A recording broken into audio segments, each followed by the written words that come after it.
Hello and welcome back to another informational video. In this one, we're going to do the ones that I didn't fully know what category to put them in. So I hope y'all enjoy. This one's a long one. Hello and welcome to another video. This video is about Ouija boards. A Ouija board is a flat board with the letters of the alphabet arrayed in two semicircles above the numbers 0 through 9. The words yes and no are in the uppermost corners and goodbye is at the bottom. A Ouija board is accompanied by a planchette. The planchette is typically teardrop shaped with a small window in the body used to maneuver around the board. The idea was that two or more people would sit around the board, placing their fingertips on the planchette. They would all ask questions and watch as the planchette would move to spell an answer. Contrary to popular belief, Ouija is not a combination of French and German words. The makers of the first board asked them what they should call it, and the name Ouija came through. And when asked what it meant, it replied, "Good luck." Exorcists actually tell people not to buy Ouija boards because they can open doors that invite demonic entities into the room. If you do use one, begin your session by announcing that you will only allow positive energy and negative energies are not welcome. Never ask for any physical signs of a spirit's presence. And when you are done, properly close the session by sliding the planchette to goodbye and then remove your fingers. If the planchette moves when nobody is touching it, the planchette loops in a figure 8. The board says stuff like death, evil, or Zozo. The board admits it's demonic, spells out a demon's name, or insists its name is a power number like 666, then properly dispose of the board. The simplest way to dispose of a Ouija board is to properly close the session and then make sure the planchette and board never touch again. If you would prefer it, message me on TikTok or Instagram and we can talk about having it sent to me so I can deal with it. If any of you decide to ever buy or use a Ouija board, be careful. And with that, I will see y'all next time. Hello and welcome back to another video. In this video, I will talk about some of the devices used in paranormal investigations. Paranormal investigators use a variety of devices to gather data, such as EMF meters, digital recorders, REM pods, spirit boxes, a variety of cameras, and more. EMF meters are used to detect possible fluctuations in electromagnetic fields. Theories within the paranormal field suggest that these fluctuations may indicate a presence of a paranormal nature. Once all other sources are ruled out, the changes may signify activity or communication from beyond. Digital recorders or EVP recorders are used to record any unexplained noises or electronic voice phenomenon. Spirit boxes or ghost boxes are radio devices which randomly sweep AM or FM frequencies to generate white noise. Theories suggest that this may provide an entity the energy they need to be heard. When this occurs, you may hear voices or sounds coming through the static in their attempt to communicate. A REM pod is a device that alerts investigators to changes in the ambient temperature. The REM pod uses a mini telescopic antenna to radiate its own electromagnetic field. This electromagnetic field is easily influenced by materials and objects that conduct electricity. As the energy from the potential entities influence the EM field, 4 colored LEDs are activated depending on source, proximity, distortion, and strength. Paranormal investigators use multiple types of cameras to get video evidence of the paranormal.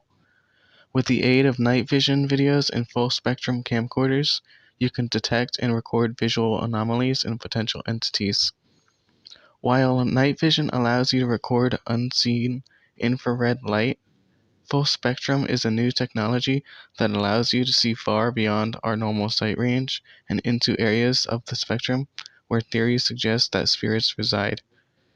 Thermometers and thermal imaging cameras are used to detect and capture footage of thermal anomalies.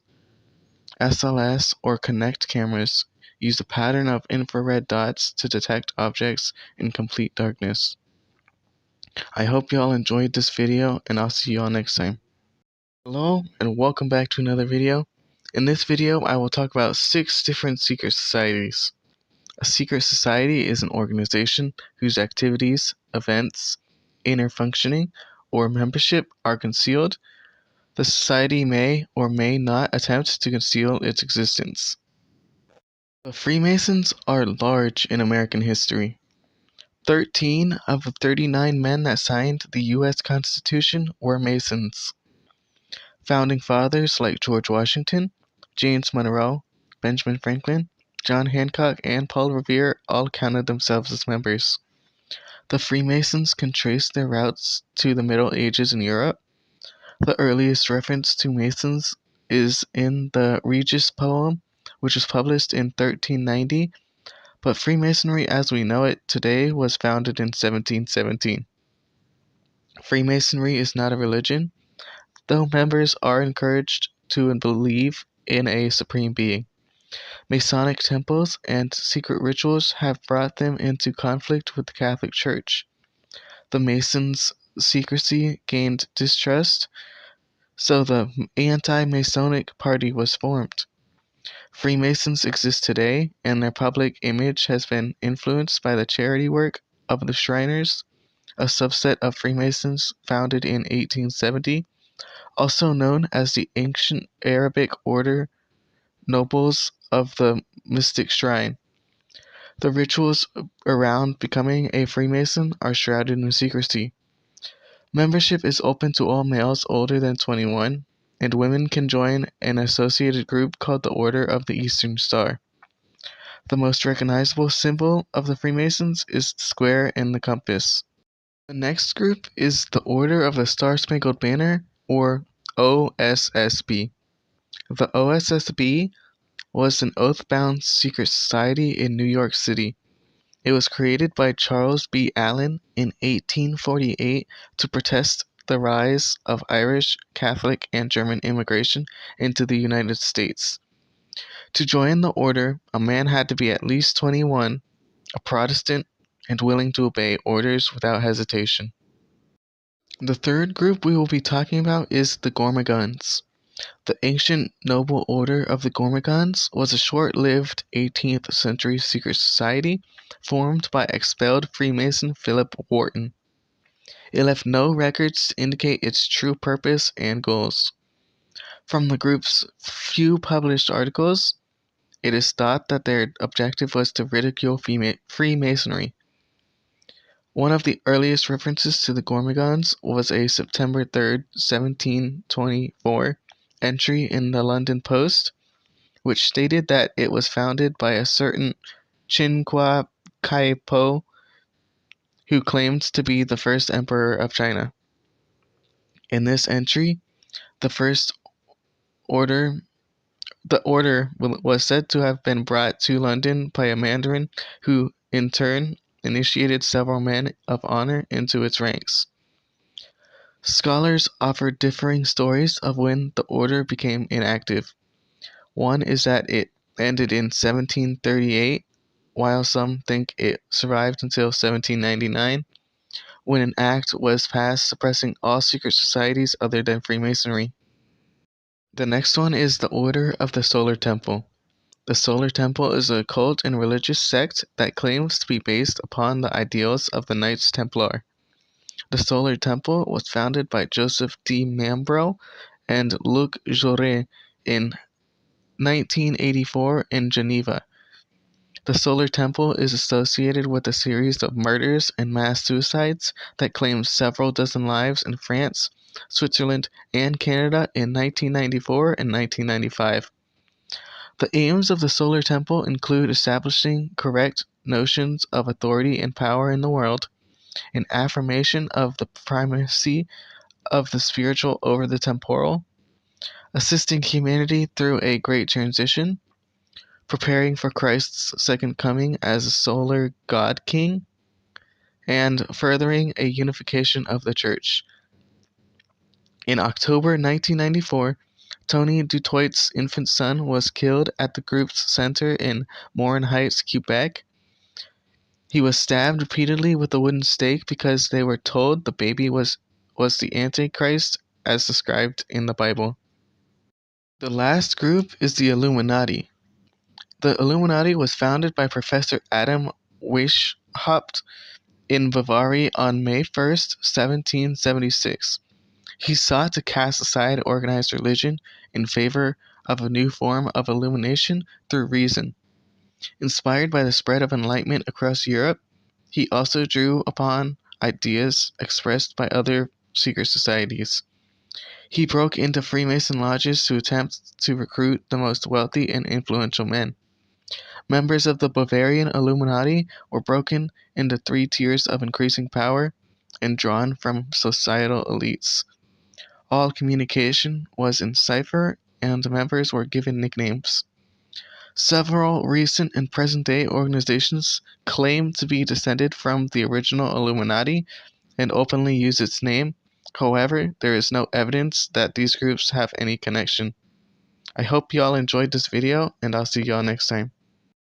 Hello, and welcome back to another video. In this one, I'm going to talk about the dark theories of 5 nursery rhymes. The first nursery rhyme is Mary, Mary, quite contrary.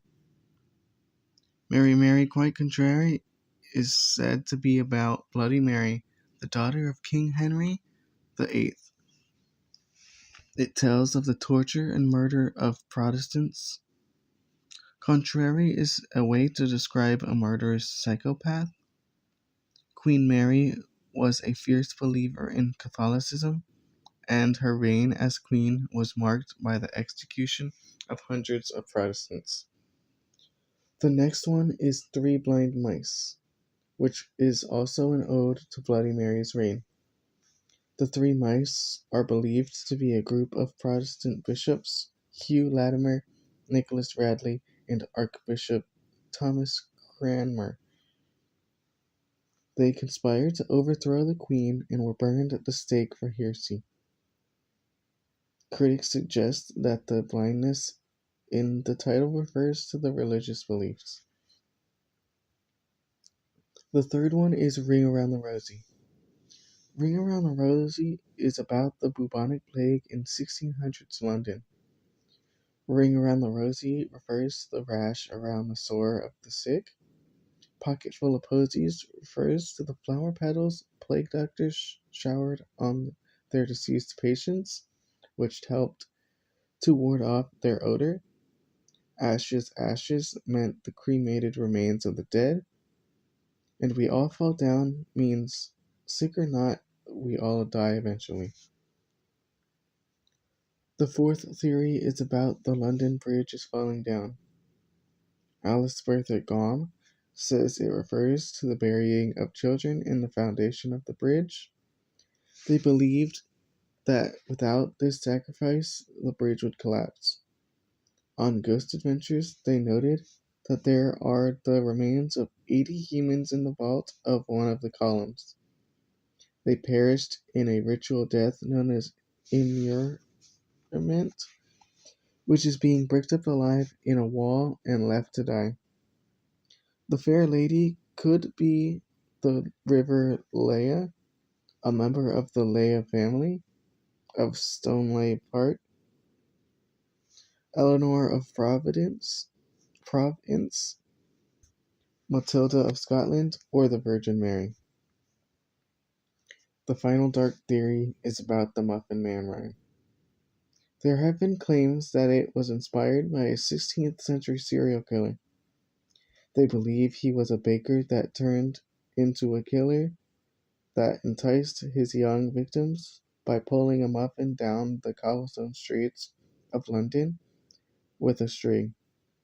He supposedly killed 15 children and 7 rival pastry chefs. I wasn't able to find if the story was actually true, but his name was supposedly Frederick Thomas Linwood. I hope y'all enjoyed this video. Let me know if there is a nursery rhyme you would like me to talk about in a future video, and I'll see y'all next time. Hello, and welcome back to another video. Today I will talk about the Horseman of the Apocalypse. First, I will read it from the NIV Bible, Revelation 6 1 through 8. I watched as the Lamb opened the first seal. Then I heard one of the four living creatures say in a voice like thunder, "Come." I looked, and there before me was a white horse.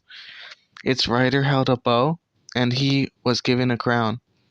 And he rode out as the conqueror bent on conquest.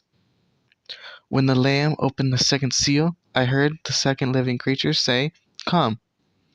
Then another horse came out, and a fiery red one.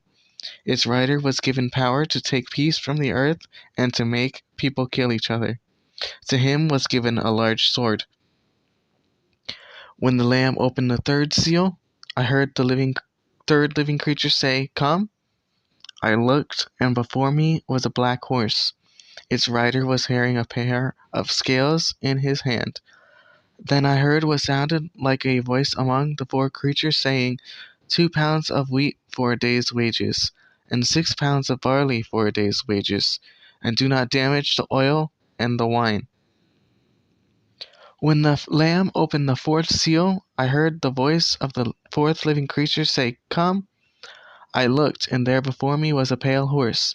Its rider was named Death, and Hades was followed close behind him.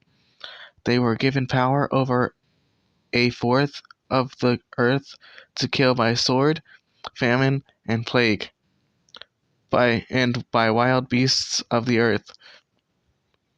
The four horsemen are traditionally named War, Famine, Pestilence, and Death, unlike they are in the Bible. In the Bible, the first horseman was called Conquest, his white horse representative of victory in war, and his crown symbolizing their service in battle. The second horseman is War. The red horse symbolizes blood, and his sword signifies violence. Some interpretations suggest that War represents the Antichrist. The third horseman is Famine, the black horse representative of death and disease, and his scales signify the scarcity of food due to the incoming famine. The fourth horseman is named Death in the Bible. Another name for him is the Grim Reaper. I hope y'all enjoyed this video, and I'll see y'all next time. Hello and welcome back to another video. In this one, we will talk about two American cults. The former University of St. Thomas professor Marshall Applewhite met nurse Bonnie Lou Nettles in the 1970s. At the time, both were in spiritual crisis and went through spiritual journey together. After exploring religion, they decided that the deities were actually a superior alien race, and that in the final days of the world, these aliens would arrive in a spaceship, destroy the Earth, and save the faithful. This cult was known as Heaven's Gate. Jim Jones, the leader of People's Temple, was born in 1931 in rural Indiana. In the 1950s, he became a self-ordained Christian minister and started his own church, People's Temple, in 1995 in Indianapolis. In 1965, Jones relocated to San Francisco. As people began leaving People's Temple, they spoke out on what was going on behind the scene. Once the public got wind of it all in 1974, Jones had the People's Temple moved to Jonestown in the jungles of Guyana, South America. Patrons there were forced to partake in suicide drills. On April 10, 1978, Yolanda D. A. Crawford declared under penalty of perjury that the following points are true. She was part of the People's Temple from April 1st, 1977 until June 29th, 1977. Jim Jones said the United States is the most evil nation in the world, calling political and industrial leaders capitalist pigs. Nobody was permitted to leave Jonestown, and armed guards enforced that. They weren't to talk to locals unless on a mission, and they also had to cut ties to their families. Jim Jones referred to himself as God on numerous occasions. California Congressman Leo Ryan traveled to Jonestown to investigate claims that people were being held there against their will. He arrived with a group of reporters. When the group left on November 18th, 1978, Ryan, 3 journalists, and someone trying to escape were ambushed and shot. Knowing he would be investigated, Jones led 909 followers into a mass suicide by drinking cyanide-laced Flavor Aid. Then Jones shot himself in the head. I hope y'all enjoyed this video, and I'll see y'all next time. Hello, and welcome back to another video. This video may be the longest informational video to date, and it is about witch trials or witch hunts, whichever you prefer to call them. A witch hunt, trial, or purge is a search for people accused of witchcraft or a search for evidence of witchcraft. In medieval Europe, witch hunts often arose in connection to charges of heresy from Christianity. An extensive period of witch hunts occurred in Europe, and to a smaller extent in colonial America, from about 1450 to 1750. Witch hunts have also been reported in regions like Africa and Asia. The Nuremberg witch trials took place in the country of Regenstein in the Holy Roman Empire in present-day Germany on October 1st, 1555. There are no official records and little documentation of these trials.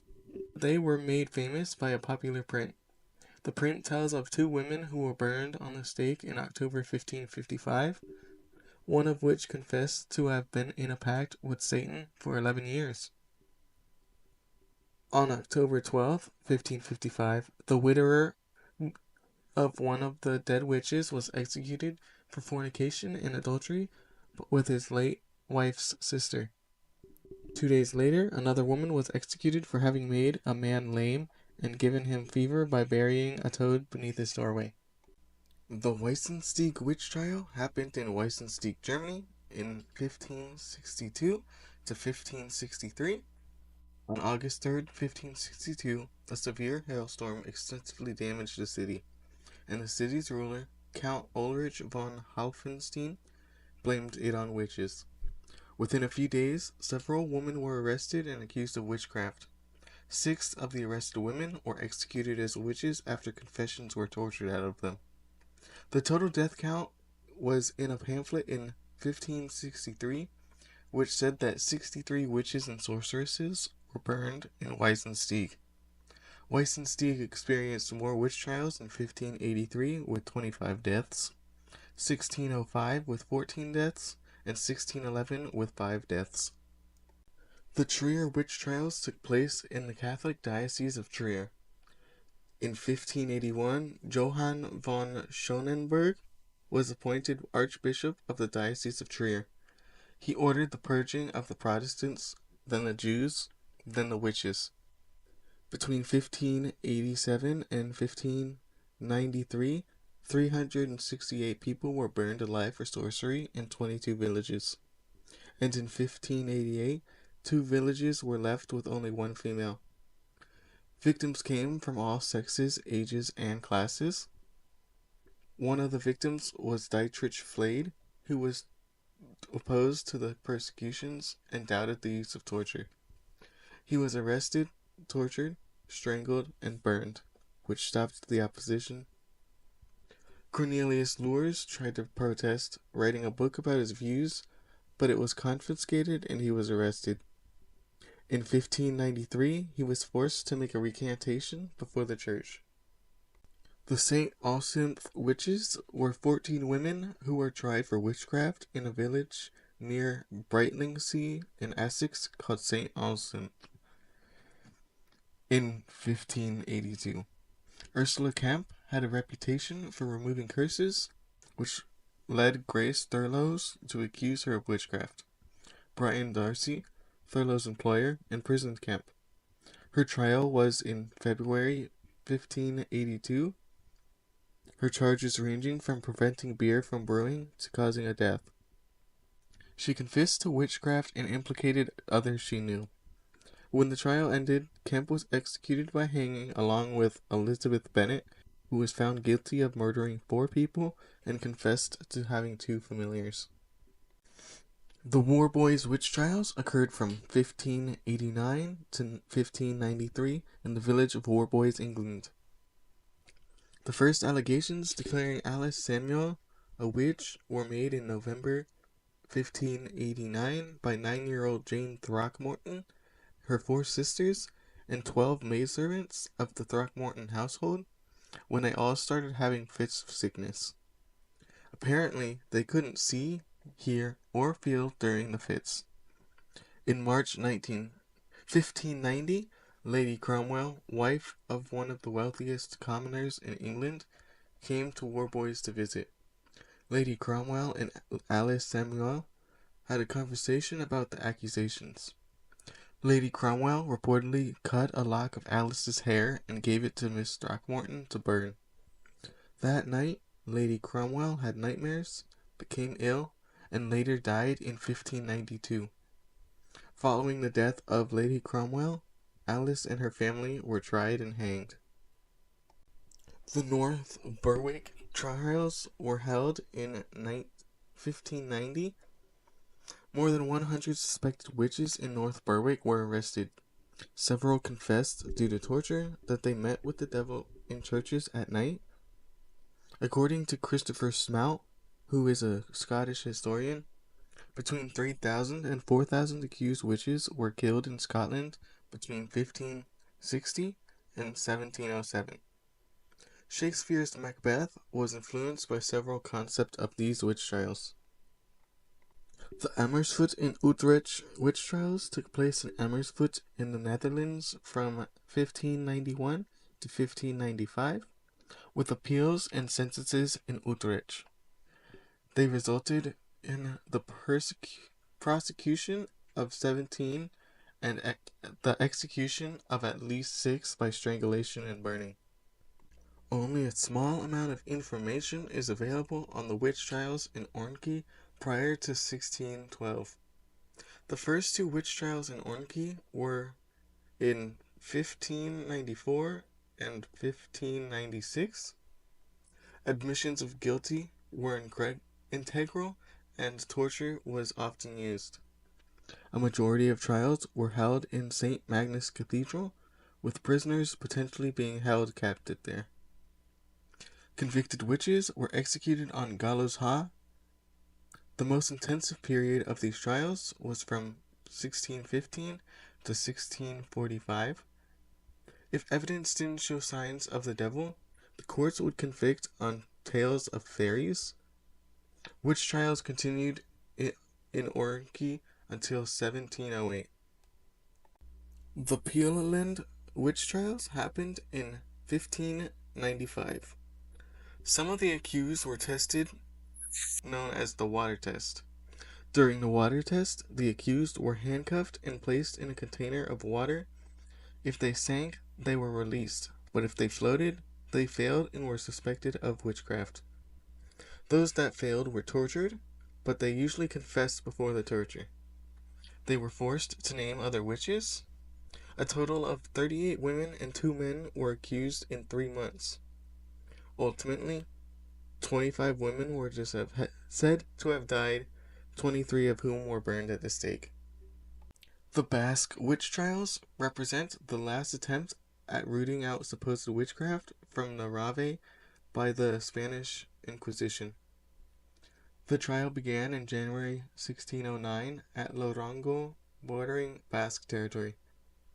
Although the number of people executed was small, around 7,000 cases of supposed witchcraft had been examined by the Inquisition. The Bredevoort witch trials happened in Bredevoort in the Netherlands in 1610. They started with Jenneken ter Honk of Dinsk-Perlo was accused of having caused the illness of livestock by using witchcraft. She was tortured into confessing and naming an accomplice. It kept going, and in 1610, 10 men and women were burned to death for execution. The trials of the Pendle witches in 1612 are among the most famous and best recorded in English history. The 12 accused were charged with the murders of 10 people by the use of witchcraft. The Pendle witches were also tried with the witches Jane Southworth, Janet Brierly, and Ellen Brierly, accused of child murder and cannibalism, Margaret Pearson, who was facing her third trial, this time for killing a horse, and Isobel Roby, who was accused of using witchcraft to cause sickness. 9 of the accused witches, Elizabeth Device, James Device, Anne Whittle, Anne Redfern, Alice Nutters, Catherine Hewitt, John Bulcock, and Jane Bulcock, were found guilty during a 2-day trial on August 18th and 19th, and were hanged at Gallows Hill on August 20th, 1612. Elizabeth Southerns died while awaiting trial, and Alice Gray was found innocent. The Roermond witch trials took place in 1613 in and around the city of Roermond in the Spanish Netherlands. These trials are only known because of a pamphlet. 64 witches were arrested and burned at the stake. The trials were handled in a short period of time because over 600 newborn children and 400 old people, as well as over 6,000 animals, were supposedly killed by witchcraft. The Spa witch trials took place in the city of Spa in present-day Belgium in 1616. 14 women were judged guilty of witchcraft. The method of execution for witchcraft there was garroting and burning. The Northern Moravia witch trials happened in modern-day Czech Republic between 1622 and 1692. They are the largest and most well-known Czech witch trials. The Wurzburg witch trials took place from 1625 to 1631 and was one of the largest witch trials in history. The trials were initiated by Prince Bishop Philip Adolf von Ehrenberg. A special witch commission was organized to handle all cases of witchcraft. The commission used torture to force the accused to confess and name other witches. Those people would be arrested and tortured to name new accomplices, which caused a rapidly expanding number of arrests and executions, especially since the witch commission did not discriminate in who to arrest, but arrested men and women of all ages and classes. In the year 1634, a man and several women were put on trial in the city of Ramsele in Sweden. The man was said to have stabbed a knife in a wall and, uttering terrible prayers, milked the wall. It had been claimed that the women had used some small animals, hares, and unidentified creatures to milk cattle in their neighbor's barn. They were all likely beheaded and burned. The Vardo witch trials were held in Vardo in northern Norway in the winter of 1662 to 1663.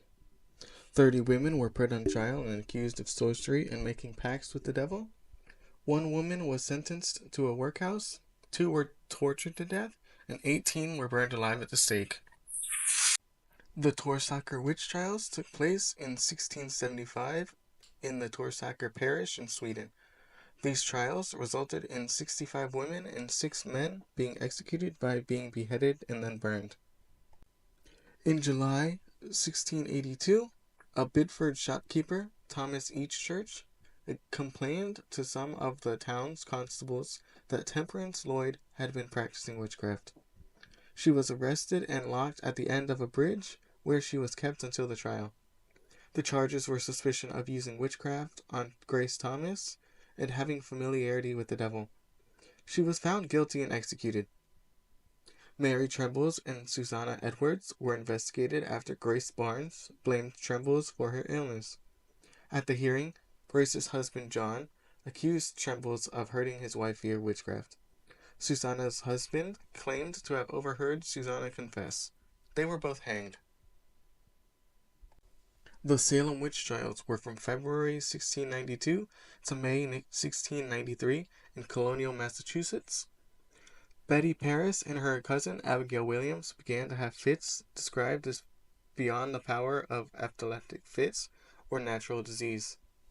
The girls screamed, threw things around the room, uttered strange sounds, crawled under the furniture, and contorted themselves into peculiar positions. Other young women started to show similar behaviors.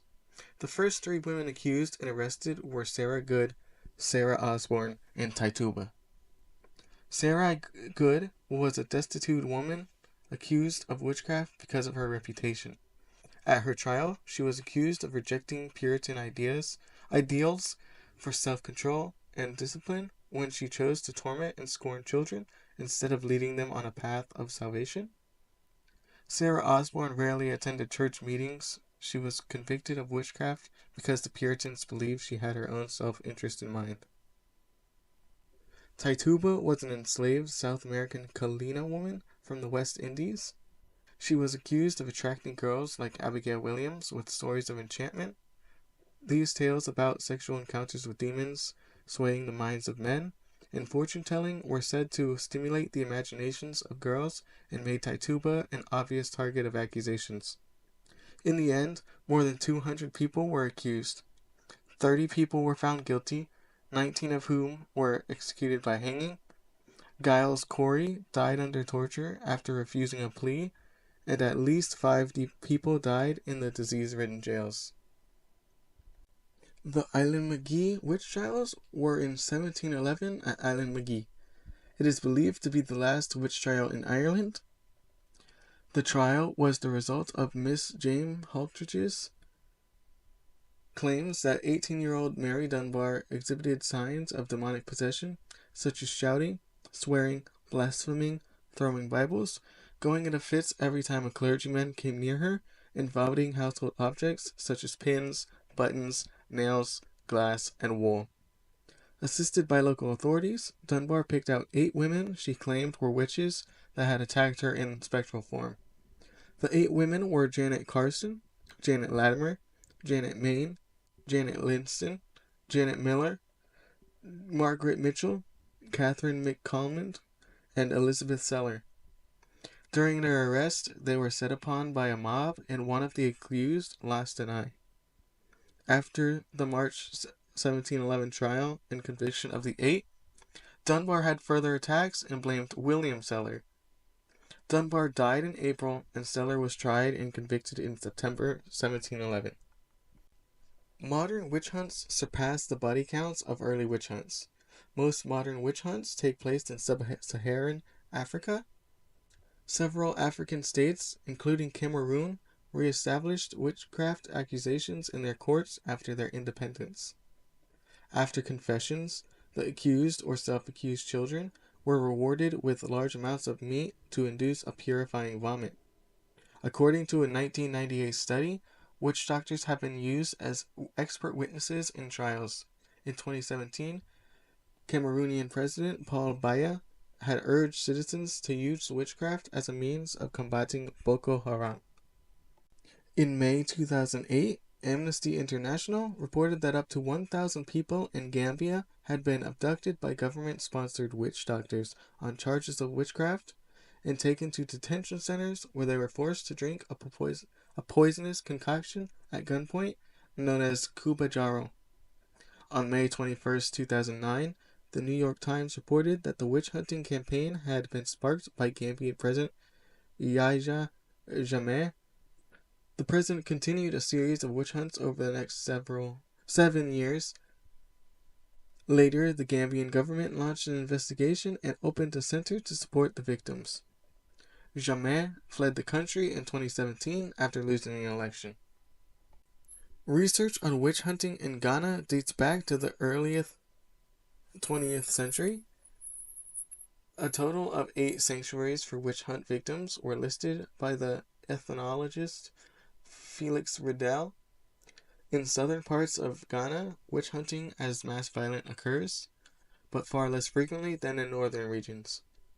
In general, witchcraft accusations in southern Ghana today tend to stay peaceful, leading to the social isolation of the accused person. Kenya has a long covered history of witch hunts. In the past years, lynchings were a frequent feature of public violence. On May 21, 2008, it was reported that a mob had burned to death at least 11 people. The western region of Kenya is particularly known for witch hunts and the district of Kisi has been labeled a sorcery belt. In this region, elders are often targeted and labeled as witches. Tanzania has seen some of the most intense witch hunts in Africa, with an estimated 20,000 people brought to death throughout the past 20 years. Black magic and witchcraft are feared, and not just for superstitious reasons. Incidents of abductions, maimings, and even bestial killings by witch doctors and their helpers are regularly experienced in Tanzania, where human body parts are used in some witchcraft rituals or as magic charms. Some people in India have the belief that witchcraft and black magic are effective. On one hand, people may seek advice from witch doctors for health, financial, or marital problems. On the other hand, people are accused of witchcraft and attacked, occasionally killed. In June 2013, the National Commission for Women reported that according to the National Crime Records Bureau statistics, 768 women had been murdered for allegedly practicing witchcraft since 2008, and announced plans for newer laws. Superstition and belief in magic is common in Indonesia. The collapse of the violent Suharto era in 1998 was accompanied by vigilante witch hunts and about 400 killings in the following years. The large-scale persecutions diminished since then, but accusations, witch hunts, and sometimes killings still occur regularly on a smaller scale in Indonesia. Witch hunts in Nepal are common and are targeted against low-class women. The main cause of witchcraft-related violence includes widespread belief in superstition. Though white magic is legal in Papua New Guinea, the practice of black magic is punishable by up to 2 years in prison. Reports by UN agencies show that attacks on accused witches are frequent, ferocious, and often fatal. About 150 cases of violence and killings are occurring each year just in the province of Simbu in Papua New Guinea alone. Reports indicate this practice of witch hunting has evolved into something malignant, sadistic, and voyeuristic. One woman, who was attacked by a young man from a nearby village, had her genitals burned and fused beyond repair by the repeated intrusions of red-hot irons. The 2012 Law Reform Commission claimed that few incidents are actually reported, so they concluded that the amount of incidents have increased since the 1980s. Neil L. Whitehead and Robin Wright presented a collection of essays on witch hunts among native tribes in the Amazon. While prevalent in many tribes, child witch hunts among Ashaninka have attracted interest and raised questions about methodical strategies in reporting abusive practices in an already biased environment. In 2017, an effigy to philosopher Judith Butler was burned as a witch while she helped organize a conference at a research organization in Sao Paulo, Brazil, called SESC. Butler was accused of witchcraft at a protest, and was accused of trying to destroy people's gender identities and trying to undermine the values of the country. Witchcraft remains a criminal offense in Saudi Arabia, although the nature of this crime is not defined. The number of prosecutions for this country as a whole are unknown. In November 2009, it was reported that 118 people had been arrested in the province of Makkah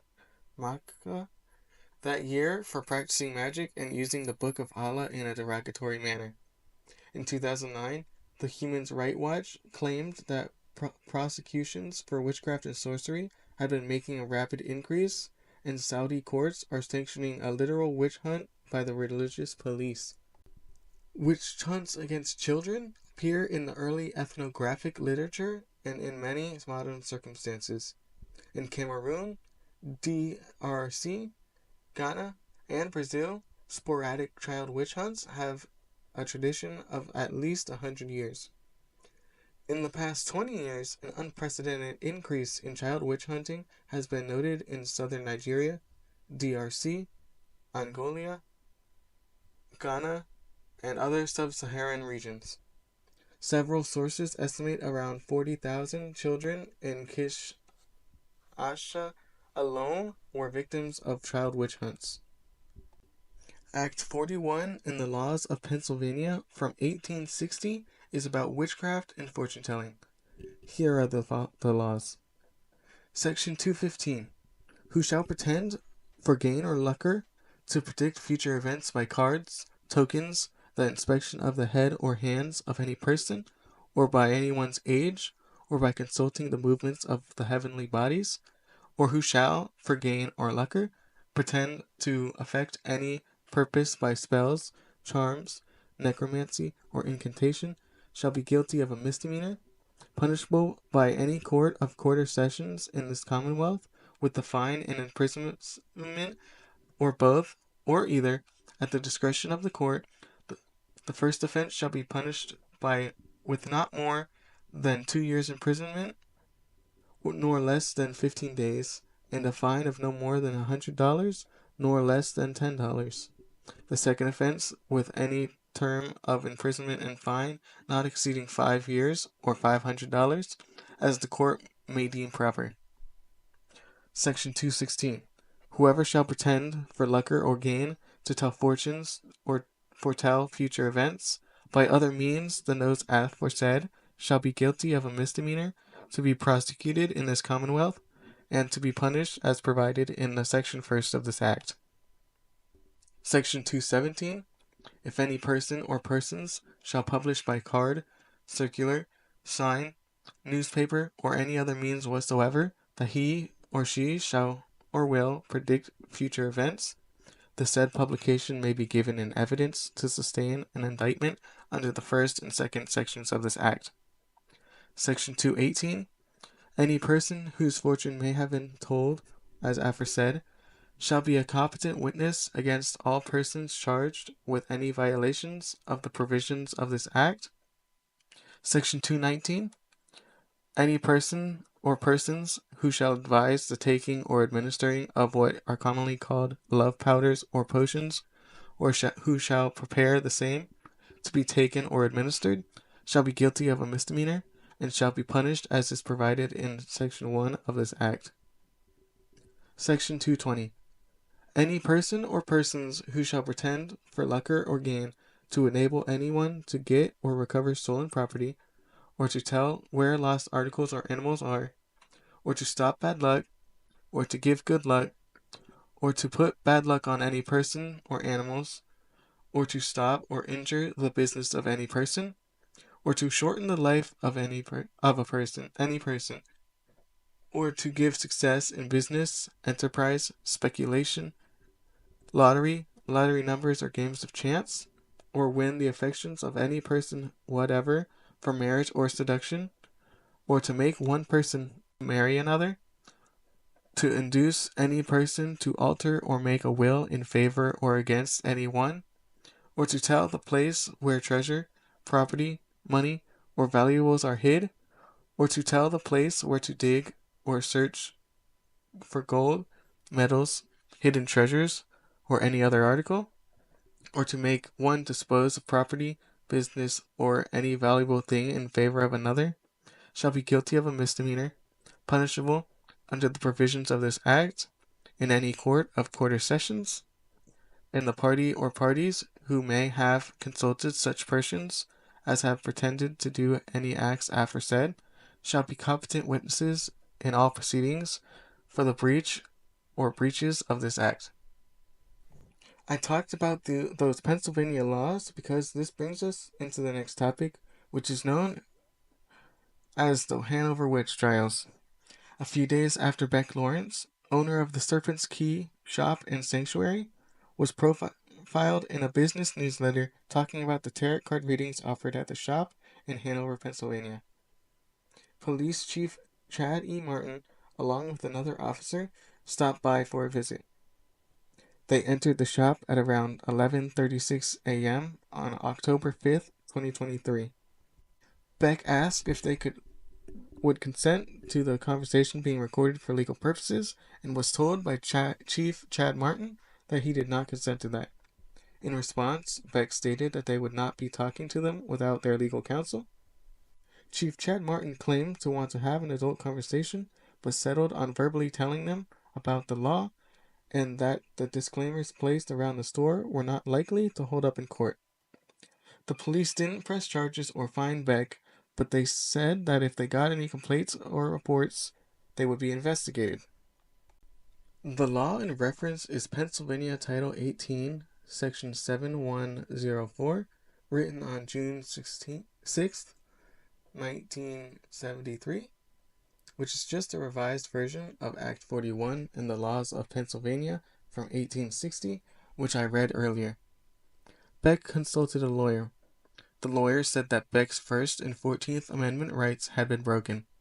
So after a bunch of legal letters back and forth, Beck was able to file a 19-page lawsuit against the Hanover Borough Police Department for violating Beck's First Amendment rights. This is a big first step in Beck's legal battle. From day one, Beck has been actively informing people via their social media accounts when possible. The situation received so much attention that on October 5th, 2023, the Hanover Borough Police Department released a statement on Facebook basically recounting the encounter from Chief Chatty Martin's point of view. They limited who could comment on the post, which they had not done before. So community members commented on older Hanover Borough Police Department posts, asking the department to explain their behavior in visiting the Serpent's Key, but there was no response from the police. I hope y'all enjoyed this video. I have Beck's socials linked in the description of this video. I also have linked their petition to challenge the constitutionality of Pennsylvania Title 18, Section 7104. I'll see y'all next time, and have a great day. Hello, and welcome back to another video. In this one, we will quickly talk about spontaneous human combustion. Spontaneous human combustion is the pseudoscientific concept of a living person combusting without apparent reason. An extensive 2-year research project was conducted in 1984 by science investigator Joe Knackel and forensic analyst John F. Fisher. They concluded that it is highly unlikely. On July 2nd, 1951, 67-year-old Mary Reeser was found burned to death in her house after her landlady realized the house's doorknob was unusually warm. She notified police, and upon entering the home, they found the body completely burned to ash with only one leg remaining. On November 24th, 1979, during Thanksgiving weekend, Beatrice Ogzicki was found charred to death in her home. These were 2 cases that some people think are spontaneous human combustion. I hope y'all enjoyed this video, and I'll see y'all next time. Hello, and welcome back to another video. In this one, we will be talking about mummies and mummification. A mummy is a dead human or animal whose soft tissues and organs have been preserved by exposure to chemicals, extreme cold, very low humidity, or lack of air. The mummification process took 70 days. Special priests worked as embalmers. Pharaohs and members of nobility were usually the ones that were embalmed. First, they would remove the organs that decayed rapidly. They left the heart in and put organs such as the stomach, liver, lungs, and intestines in special boxes or jars called canopic jars, which would be buried with the body. They would then remove all moisture from the body by covering the body with natron, a type of salt, and stuffing it with natron packs. Once fully dried, they removed the packs and washed the natron off. The result was a recognizable dry human form. They would stuff the sunken areas with linen and add false eyes. Next, they would wrap them with hundreds of yards of linen. In order to protect the dead, amulets were placed among the wrappings. Prayers and magical words were also written in the wrappings. Then they are ready for the funeral. I hope you all enjoyed this video, and I'll see y'all next time. Hello, and welcome back to another video. In this one, we will talk about several creepypastas. A creepypasta is a horror-related legend shared around the internet. The subjects of creepypasta include ghosts, cryptids, murders, rituals to summon supernatural entities, haunted TV shows, and video games. The expressionless story takes place in June 1972, but was posted in June 2012. A woman appeared in Cedars-Sinai Medical Center wearing a gown drenched in blood and a kitten clamped in her jaws. She tossed the cat aside and collapsed. They tried to sedate her, but she rose from the bed. The staff attempted to restrain her, but she brutally killed and cannibalized most of the people in the room using her sharp teeth. A female doctor that survived the attack nicknamed her the Expressionless because her face remained expressionless during the whole attack. In the early 2010s, a creepypasta claimed that hundreds of Japanese children had committed suicide in the 1990s as the result of the music in Pokemon Red and Green. They speculated that the high-pitched tones and binaural beats caused headaches and erratic behaviors that led to death. A fabricated illness was dubbed Lavender Town Syndrome. Toronto-based illustrator Trayvon Henderson created Siren Head in 2018. Siren Head is a tall, thin, and skeletal figure with rotting skin and two sirens for a head. The sirens sometimes blare random, staticky words and sometimes garbled music or radio reports, or people screaming for help. It went viral, being featured in video games and videos. Herobrine is a creepypasta from Minecraft, originating in a 2010 4chan post. He is depicted as Steve with all white eyes. He can possess animals and construct unusual structures. The Momo Challenge was spread through social media. It was reported that children were being harassed by a user named Momo to perform a series of dangerous tasks, including violent attacks, self-harm, and suicide. Petscop is a YouTube web series that purports to be a let's play of a lost and unfinished 1997 PlayStation game named Petscop. In the game, the player captures strange creatures called pets by solving puzzles. However, after the narrator enters a code, he enters a strange, dark section of the game known as the Newmaker plane and the depths below. Although the puzzles continue, the game's tone shifts, with references to child abuse appearing. Newmaker appears to refer to Candace Newmaker, or Mocker, who was killed during rebirthing therapy. In 1981, an arcade cabinet called Polybus caused nightmares and hallucinations in players, leading to at least one person's suicide. Supposedly, multiple people became anti-gaming activists after playing Polybus. Slenderman was created on June 10, 2009. It went viral. Divorcing from its original creator, Slenderman became the subject of countless stories. In 2012, Slenderman, The 8 Pages was released. Following this, other games and movies were made. On May 31st, 2014, two 12-year-old girls in Waukesha, Wisconsin, held down and stabbed a 12-year-old classmate 19 times. When questioned by authorities, they claimed that they attempted the murder as a step to become proxies for Slenderman. They also stated that they were afraid Slenderman would kill their families if they didn't commit the murder. One of the girls supposedly said that Slenderman watches her, could read minds, and could teleport. The stabbing caused nationwide panic over Slenderman. Parents nationwide became worried about the potential dangers that the Slenderman stories pose to the children's safety. I hope you all enjoyed this video, and I'll see you all next time. Hello, and welcome back to another video. In this one, we will quickly talk about the 999 phone charging myth. Do not try what I will be talking about, as it is very dangerous. The 999 phone charging myth is an urban legend claiming that dialing 999 or any regional emergency telephone number charges the phone.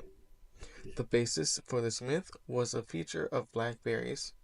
If the battery was too low, the phone would automatically lock down features except emergency calls. People discovered that if they dialed 999, then immediately hung up, it would override the shutdown for several minutes. This was proven untrue by several British police forces who publicly cited the dangers of making said calls. I hope y'all enjoyed this video, and I'll see y'all next time. Hello, and welcome back to another video.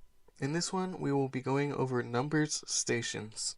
A numbers station is a shortwave radio station characterized by broadcasts of formatted numbers. Most identified stations use speech synthesis to vocalize numbers. Number stations have been reported since the start of World War I, but were the most abundant during the Cold War. The Attention station of Cuba became the first number station accused of transmitting to spies. It was the centerpiece of a U.S. federal court case espionage trial following the arrest of the WASP network of Cuban spies in 1998. The U.S. prosecutors claimed the accused were writing down number codes received from Attention. The FBI testified that they had entered a spy's apartment in 1985 and copied the computer decryption program for the Attention's number code. In July 2016, after a 16-year hiatus, North Korea revived numbers broadcasts. 16 such broadcasts occurred in 2017. I hope y'all enjoyed this video, and I'll see y'all next time. Hello, and welcome back to another video. In this video, we will quickly talk about 3 Appalachian urban legends. Brown Mountain in North Carolina has a strange phenomenon of mysterious lights. For years, these lights have danced around the mountains, and nobody knows where they came from. Some say they are from a train, but the lights have been happening before the tracks were there. Some say UFOs. A Cherokee legend states the lights are ghosts of Native American women looking for their husbands that died in battle. In Lake Hope State Park, there are remnants of a massive furnace. When the furnace was in commission, it was left on at night, tended to by watchmen. One of the watchmen was killed. Either he slipped and fell in, or he was hit by lightning. But either way, his ghost is said to return on dark, stormy nights. Cherokee legend tells the tale of a race of people that existed before the tribe moved to the mountains. They were a small people with impossibly pale skin and blue eyes.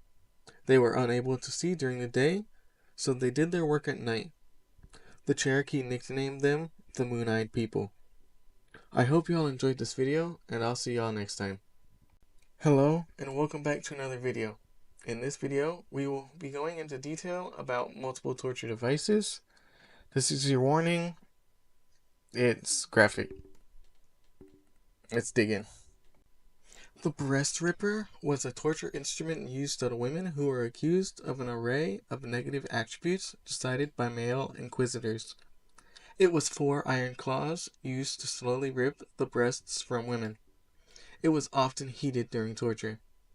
It was used in the Middle Ages, but similar concepts were used in ancient Rome. The Judas cradle was a torture device used during the medieval period. It consisted of a pyramid-shaped seat with a sharp point. The victim would be positioned above the point, suspended by a rope, with their weight gradually forcing the sharp tip on their body. As the tip penetrated their victim's anus or vagina, it would cause severe internal injuries, infection, and often death. Not only was it used as punishment, it would be used to get information out of prisoners. The rack is a torture device consisting of a rectangular wooden frame, slightly raised from the ground, with a roller on one or both sides.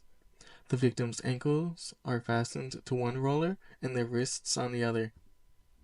The chains are gradually pulled to the point that it strains the shoulders, hips, knees, and elbows. The joints could become dislocated and eventually separated. It's unclear exactly where the rack originated, though some of the earliest examples are from Greece. Rat torture usually began with the victim being tied down to a flat surface. Then a metal cage filled with rats is placed on the victim's abdomen. A heated charcoal is placed on top of the cage, and as the heat spreads, the rats become desperate to escape, so they eat through the victim. The first recorded use of this dated back to Emperor Nero. The heretic's fork was used in the Middle Ages, mainly during the Spanish Inquisition. The device consists of two forks set against each other that penetrated the flesh under the chin and the upper chest. It didn't harm any vital points, so it avoided death and prolonged pain. The Spanish donkey, also known as wooden horse, was used from the Middle Ages all the way up until the American Civil War in the 1860s. The earliest known model was built in the shape of a triangular prism. Victims were stripped of their clothes and bound before being placed atop the device. Sometimes they would have weights tied to their feet. They remained in the device until they could no longer take the pain or till they bled out. A guillotine is a device used to behead people. It's a tall, upright frame with a weighted and angled blade suspended at the top, which is released on a secured victim's neck. I have heard that if the blade had not been sharpened recently, it would take multiple attempts to cut the whole way through the neck. The guillotine is best known for its use in France during the Reign of Terror. Republican marriage involves tying a naked man and woman together and drowning them. It was reported to have been used during the drownings at Nantes that were ordered by Jean-Baptiste Carrier between November 1794 and January 1795. Victims of the lead sprinkler would be tied down with their back exposed.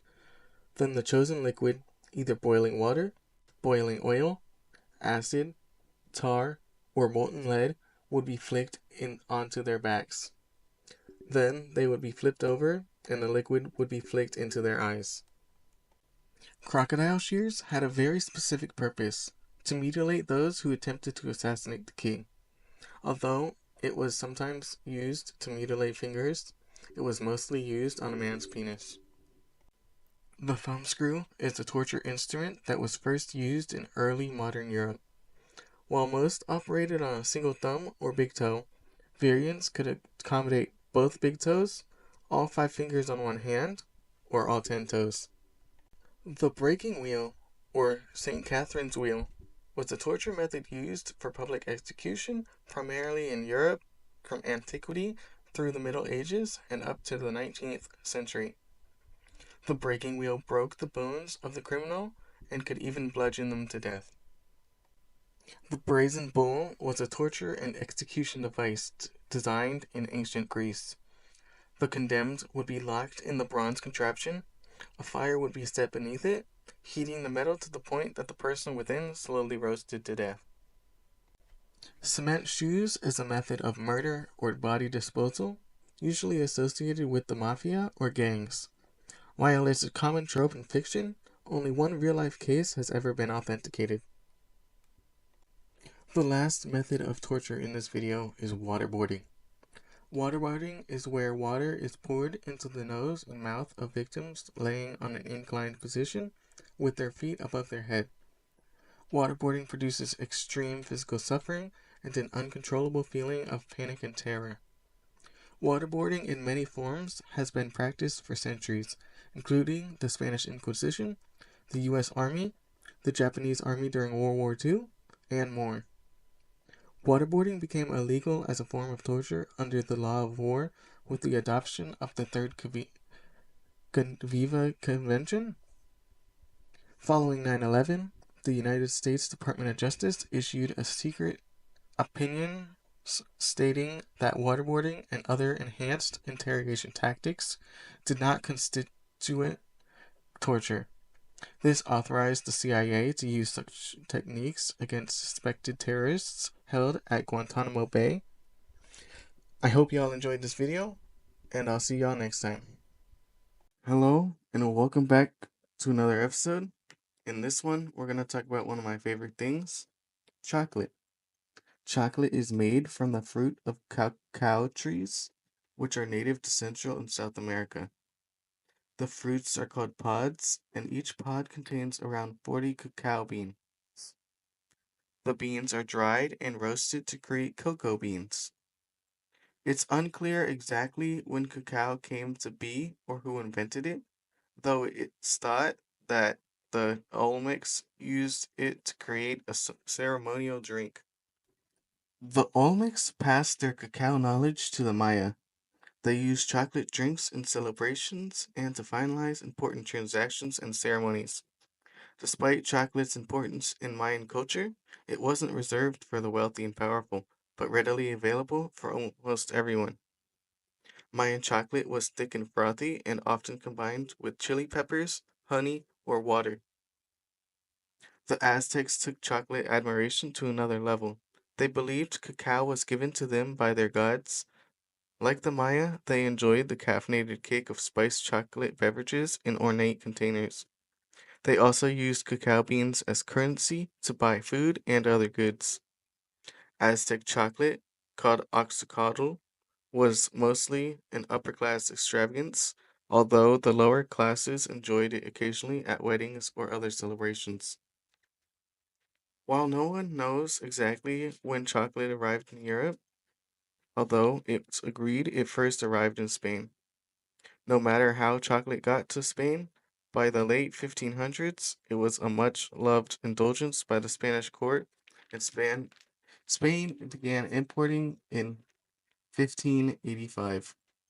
As other European countries visited parts of Central America, they also learned about cacao and brought chocolate back to their countries. Soon, chocolate mania spread throughout Europe. With the high demand for chocolate came chocolate plantations. With European palates weren't satisfied with the traditional Aztec chocolate drink recipe, they made their own varieties of hot chocolate with cane sugar, cinnamon, and other common spices and flavorings. Chocolate arrived in Florida on a Spanish ship in 1641, and it's thought the first American chocolate house opened in Boston in 1682. By 1773, cocoa beans were a major American colony import, and chocolate was enjoyed by people of all classes. During the Revolutionary War, chocolate was provided to the military as rations. Chocolate was also provided as rations to soldiers during World War II. When chocolate first came on the scene in Europe, it was a luxury only the rich could enjoy. But in 1828, Dutch chemist Conrad von Houten discovered a way to treat cacao beans with alkaline salts to make a powdered chocolate that was easier to mix with water. The process became known as Dutch processing, and the chocolate produced is known as cacao powder or Dutch cocoa. Van Houten supposedly also invented the cocoa press, although some reports state his father invented it. The cocoa press separated cocoa butter from roasted cocoa beans to inexpensively and easily make cocoa powder. For much of the 19th century, chocolate was enjoyed as a beverage, and milk was often added instead of water. In 1847, British chocolatier J. S. Fry and Sons created the first chocolate bar molded from a paste made of sugar, chocolate liqueur, and cocoa butter. Swiss chocolatier Dan Peter is generally credited for adding dried milk powder to the chocolate, creating milk chocolate in 1876. It wasn't until several years later that he worked with his friend Henry Nestle, and together they created the Nestle Company and brought milk chocolate to the mass market. By the late 19th century and early 20th century, family chocolate companies such as Cadbury, Mars, and Hershey were mass producing a variety of chocolate confections to meet the growing demand for the sweet treat. Most modern chocolate is highly refined and mass produced, although some chocolatiers still make their chocolate creations by hand and keep the ingredients as pure as possible. Milk chocolate contains more milk and dairy fat, giving it a creamy texture and lighter brown color with less bitter flavor than dark chocolate. Dark chocolate contains little to no milk and is mostly comprised of cocoa solids, cocoa butter, and sugar. It's often semi-sweet and has a slightly bitter flavor. White chocolate doesn't contain any cocoa solids. The lack of this ingredient gives it the white coloring. It contains cocoa butter, milk, and sugar. In moderation, chocolate can actually have health benefits. All three types of chocolate generally have the same nutritional value, though white chocolate often has more calories. 1 tablespoon of each type of chocolate contains roughly 1 gram of protein, 8 grams of sugar, and 4.5 grams of fat. Milk and white chocolate have some calcium, and dark chocolate has a little bit of dietary iron. The healthiest option is dark chocolate. It's rich in antioxidants and provides cardiovascular benefits by reducing inflammation, protecting the skin from oxidative damage, and helping to improve cognitive function and mood. It may also reduce the risk of developing diabetes. Chocolate can be addictive because it contains compounds that trigger the brain's reward system, which can lead to feelings of pleasure and satisfaction. Sugar activates the brain's reward system by releasing dopamine levels. Fat enhances the overall sensory experience and texture of chocolate. Some chocolate has caffeine, which stimulates the central nervous system, making you feel more awake and alert. Theobromine is a plant molecule and central nervous system stimulant. Tryptophan is an amino acid that helps form the neurotransmitter serotonin. Phenolphthalein is a central nervous system stimulant that releases the neurotransmitters norepinephrine and dopamine. I hope y'all enjoyed this video, and I'll see y'all next time.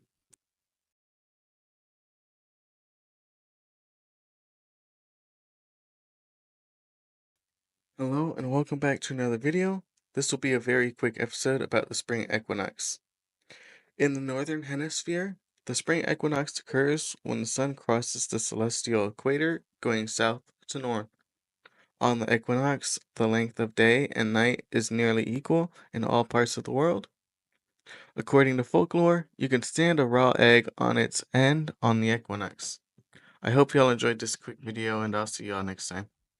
Hello, and welcome to the start of this year's Halloween informational videos. We're not going to do quite as many as last year, but we'll do a few. Today's video is going to be some urban legends, 3 of them to be exact. We will start off with White Lighter Curse. The White Lighter Curse is an urban legend based on the 27 Club, in which it is claimed several musicians and artists died while in possession of a white disposable cigarette lighter, leading such items to become associated with bad fortune. The myth is primarily based on the deaths of Jimi Hendrix, Janis Joplin, Jim Morrison, and Kurt Cobain. The myth has been integrated with cannabis culture. In 2017, Snopes published an article discrediting the theory, noting that Big did not begin producing white disposable lighters until 1973, several years after the deaths of some of the members of the 27 Club, and that disposable lighters produced by other companies were not widely available at the time. The next one is one I feel like most people have heard of, Bloody Mary. Historically, the divination ritual encouraged young women to walk up a flight of stairs backwards, holding a candle and a hand mirror in a darkened house. As they gazed into the mirror, they were supposed to be able to catch a view of their future husband's face. There was, however, a chance that they would see a skull or the face of the Grim Reaper instead, indicating that they were going to die before they would have the chance to marry. In the ritual of today, Bloody Mary allegedly appears to individuals or groups who ritualistically invoke her name in an act of catotromancy. This is done by repeatedly chanting her name into a mirror placed in a dimly lit or candlelit room. The name must be uttered 3 times. The Bloody Mary apparition allegedly appears as a corpse, witch, and ghost that can either be friendly, evil, or a demonic spirit, and is sometimes seen covered in blood. The lore surrounding the ritual states that participants may endure the apparition screaming at them, cursing them, strangling them, stealing their soul, drinking their blood, or scratching their eyes out. Some variations of the ritual call Bloody Mary by a different name. Hail Mary and Maryworth are popular examples. The last urban legend that is going to be talked about today is that of the Black-Eyed Children. The Black-Eyed Children are legendary paranormal creatures originating in modern American folklore, which superficially resemble human children or teenagers with pale skin and pitch black eyes. They are reportedly seen begging or hitchhiking, or are encountered on doorsteps of residential homes. These beings are alleged to be either undead, ghostly, demonic, alien, or otherwise inhuman creatures attempting to impersonate ordinary human children in order to manipulate people by requesting entry into houses or riding in vehicles with supposedly sinister motives. I hope y'all enjoyed this video, and I'll see y'all next time.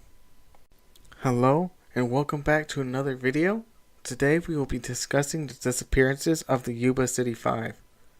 On the Friday night of February 24th, 1978, 5 men from Yuba City, California, all with mild intellectual disabilities or psychiatric conditions, went to watch a college basketball game at California State University, Chico.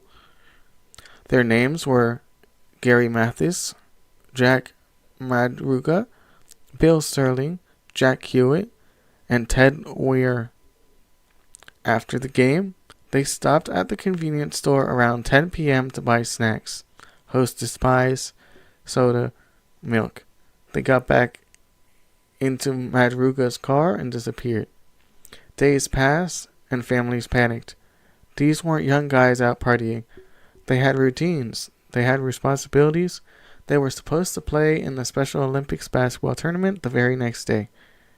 A few days later, Madruga's car, a turquoise and white 1969 Mercury Montego, was found abandoned on a remote mountain near the Oroville, California. That's over 70 miles from Chico, and completely out of the way. The car wasn't stuck, the gas tank was a quarter full, the keys were missing, but the car could have easily been driven further. There were no signs of struggle, no damage. Inside the car, investigators found food wrappers, maps, and the snacks the men bought that night. Oddly, they hadn't eaten them all. The group wasn't dressed for cold weather. It was February in the Sierra Nevada mountains. Temperatures dropped below freezing. Snowdrifts reached 6 to 8 feet high. Why would 5 men drive up the mountains late at night, unprepared for the cold? Even stranger, Gary Mathis was familiar with the area, as he had gone camping there before. Yet they didn't call for help. No one walked back down the road. No one tried to use the car's horns or lights. 4 months later, in June 1978, the snow finally melted. A group of motorcyclists stumbled upon a U.S. Forest Service trailer about 20 miles from where the car was found. Inside was the body of Ted Weir, stretched out on a bed covered in sheets, rotting and frostbitten. He had starved to death despite canned food and a locker full of rations sitting in the trailer, enough to feed all 5 men for a year. His feet were severely frostbitten. His beard had grown long, suggesting he survived up to 13 weeks after disappearing. Next to the trailer, authorities found Jack Madruga and Bill Sterling. Their remains scattered in the forest, partially consumed by animals. Both had died from hypothermia. A few days later, Jack Hewitt's backbone was discovered near a stream 2 miles from the trailer. Only Gary Mathis was never found. So what really happened? Why did they drive into the mountains far from any route home? Some theories suggest Matthias, who had schizophrenia, may have had an episode influencing the group's decision. Perhaps they avoided the main roads because they feared getting in trouble. They were possibly chased by someone or something. Or perhaps Matthias did it. Some locals reported seeing the men with a mysterious group in a red pickup truck. Others claimed to hear whimpering and shouts in the woods the night that they disappeared. But no theory fully explains it. No signs of foul play were ever confirmed. No one knows why they were there. And Gary Mathis to this day remains missing. Let me know in the comments what y'all think you happened to the Yuba County 5. Thank you for watching, and I'll see y'all next time. Hello, and welcome back to another video. In this one, we will be talking about the disappearance of Tara Calico. Tara L.A.D. Calico was a 19-year-old living in Belen, New Mexico. She was a student at the University of New Mexico, majoring in psychology with dreams of becoming a psychiatrist. Tara was known for her morning routines, especially her daily bike rides along Highway 47. On September 20th, 1988, Tara borrowed her mother's pink Huffy bike and left at 9:30 a.m. for a 34-mile ride. She told her mother to come find her if she wasn't back by noon, and she never came back home. Panic set in quickly. Tara was not the kind of person to disappear without a word. Search teams found tire tracks and a broken piece of her Sony Walkman along the route. Also nearby, a cassette tape Tara had been listening to. There were no witnesses, no sign of a struggle, just a vanishing. Multiple people reported seeing Tara riding her bike that morning. Some claimed they saw a light-colored pickup truck following her, but with no hard evidence, the trail went cold. And then, nearly a year later, something strange surfaced. In June 1989, over 1,000 miles away, in Port St. Joe, Florida, a woman walked out of a grocery store and noticed a Polaroid photograph lying in a parking lot. It showed two people, a teenage girl and a young boy, laying in a bed or blanket. Their hands and mouths were bound with tape. Behind them, a white van. On the floor, a copy of a book Tara had been reading before her disappearance, My Sweet Alderina by V.C. Andrews. Could this girl be Tara Calico? The woman who found the photo told police it had likely fallen from a white Toyota van driven by a man in his 30s. Despite roadblocks and searches, the van was never located. Tara's mother, Paddle Dowell, believed the girl in the photo was her daughter. She recognized Tara's scar on her leg, and the book was no coincidence. The boy in the photo was believed to resemble Michael Henley, a 9-year-old boy who had vanished in New Mexico a few months before Tara.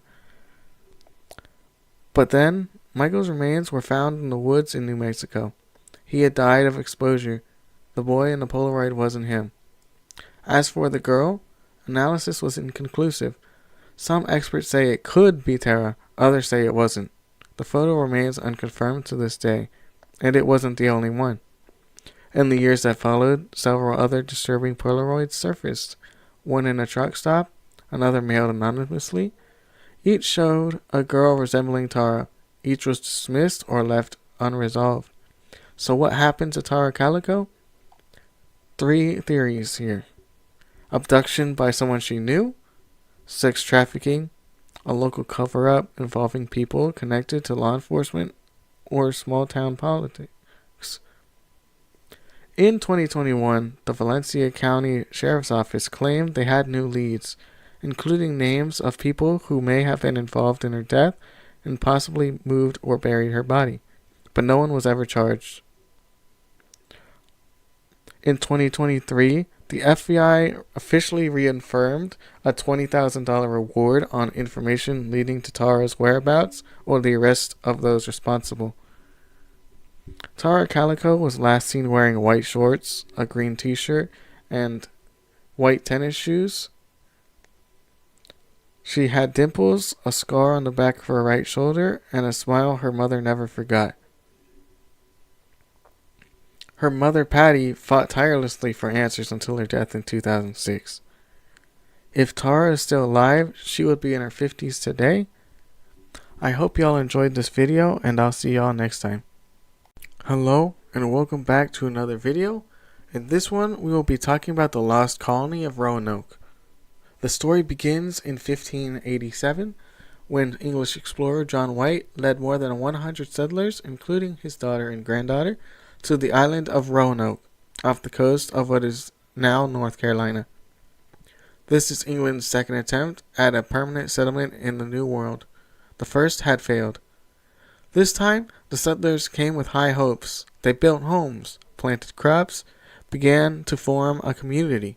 And on August 18th, 1587, White's daughter gave birth to Virginia Dare, the first English child born in the Americas.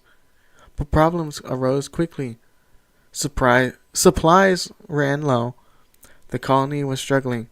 The settlers begged John White to return to England and bring back help. White made the difficult journey back across the Atlantic, but once he arrived, England was preparing for war with Spain and the Spanish Armada. No ships were allowed to leave. It took 3 years before John White could return to Roanoke. In 1590, White finally returned to Roanoke Island, but the colony was gone.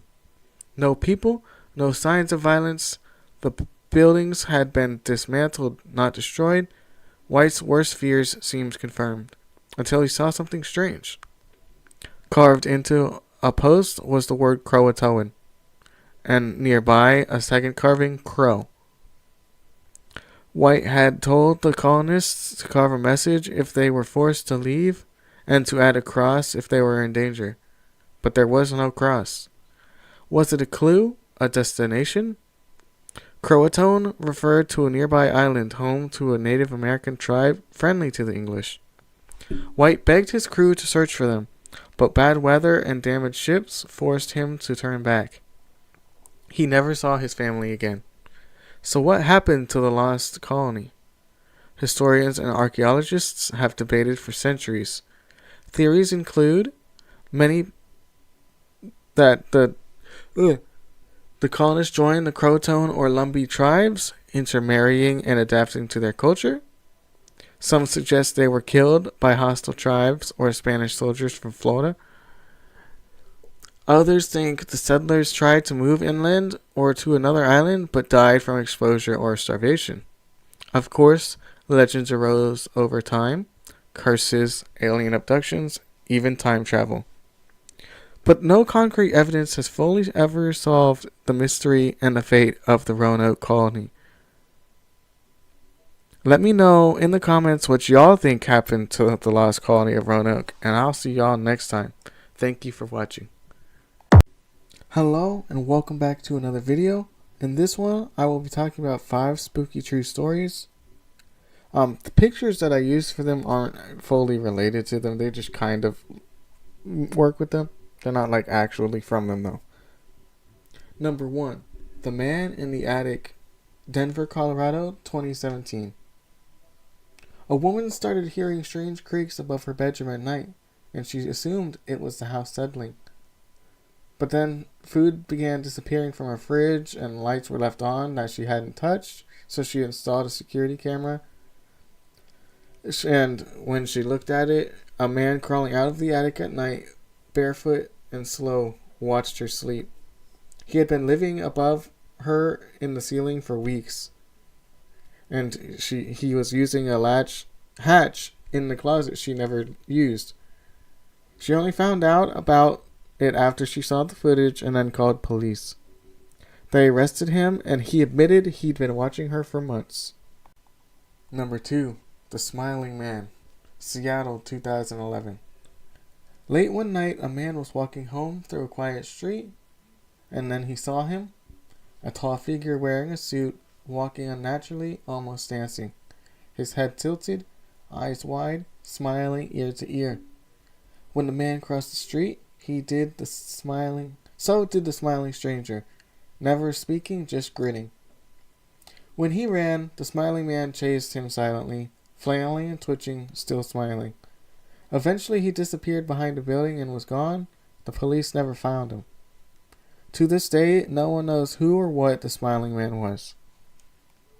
Number 3. Voices in the Baby Monitor, Chicago, 2009.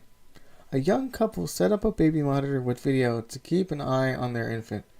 One night, the mother woke up to hear a man's voice whispering over the monitor. She looked at the screen and saw the camera moving on its own, slowly panning across the room. Then it stopped, pointing directly at the crib. Security experts confirmed it had been hacked. A stranger was watching their child, possibly for months. What terrified the parents most? The hacker had been speaking directly to the baby. Wake up, Daddy's watching. Number 4. The Disappearing Hotel Room, Paris, 1889. A mother and daughter check into a luxury hotel for the World's Fair. The mother falls ill, so the daughter is sent to fetch a doctor. But when she returns, the room is empty. No mother, no luggage. The room is different, painted a new color. The hotel staff insists she arrived alone. There is no record of her mother. No one believes her. She searches the city for weeks. Nothing. Decades later, in a memoir by a dying nurse, she confesses. The mother had died from a highly contagious disease. To prevent a panic during the World's Fair, the French government had ordered the hotel to cover up her existence and silence the daughter. Last but not least, number 5. The Night Shift Intruder, CCTV footage, 2015. A hospital security guard working the night shift reviews footage from the psych ward. 2:17 a.m. A patient is asleep alone in their room when a dark figure enters the hallway, barefoot, hunched over. The figure walks up to the locked room and vanishes into it without opening the door. Seconds later, the patient bolts upright, screaming. The figure never leaves. The patient was found unconscious with deep scratches on their back. No sign of anyone entering or leaving. That room is now permanently closed. Even staff refuse to enter it alone. I hope y'all enjoyed this video, and I'll see y'all next time.